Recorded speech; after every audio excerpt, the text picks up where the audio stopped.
The threat of Trump 2.0. Donald Trump's rise has shed a harsh light on the collapse of Democratic support among blue-collar white families, particularly in the South. Southern states which were solidly Democratic from throughout their history have, since the 602s, entirely flipped to the Republicans. Romney won towering majorities in America's most aid-dependent counties.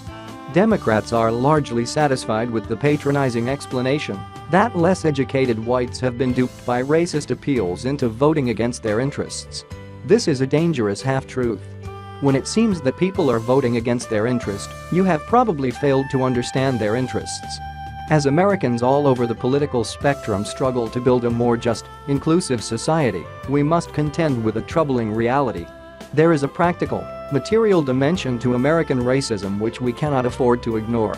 Until we understand the concrete, structural significance of white supremacy to our economy, politics and culture, we will continue to be baffled by the behavior of millions of influential white voters. Their increasingly heated opposition threatens our quest for a more just society and could ultimately undermine our democracy.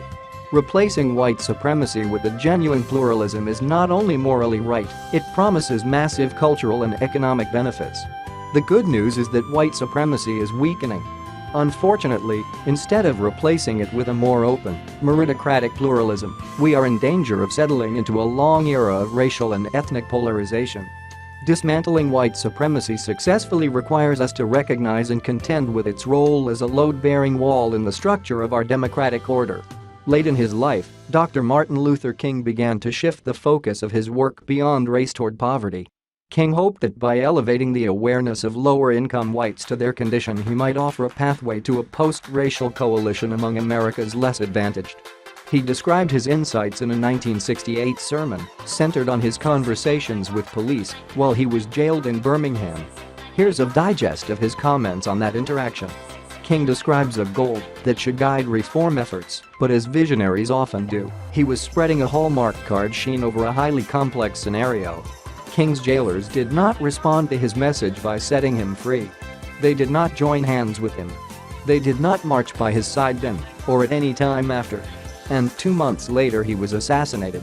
For all his many insights, King seems not to have recognized what Professor Derek Bell would describe 30 years later. In the strictest sense, blue-collar white workers were not voting against their interests by supporting racist politicians.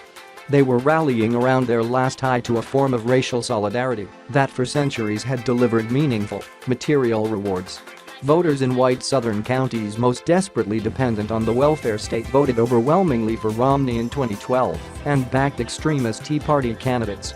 Based on the same intersection of tangible interests, that cohort of voters is flocking to Donald Trump after ignoring Bernie Sanders. The material rewards of racism are as real as the bars that separated King from his jailers. On one side were men who held secure government jobs for life. Though their incomes were modest, they enjoyed guaranteed health care and a pension. The machinery of a deeply oppressive system was calibrated to spare them from its most violent tendencies. Those men saw and sometimes meted out the worst abuses that system could deliver. By virtue of the racial heritage they shared with wealthier whites, they enjoyed a thin but vital degree of protection. White supremacy is not merely an outdated bigotry to be banished by the light of reason. It is an economic and social order that for centuries has protected less affluent whites from being subjected to the same fate as blacks in this country.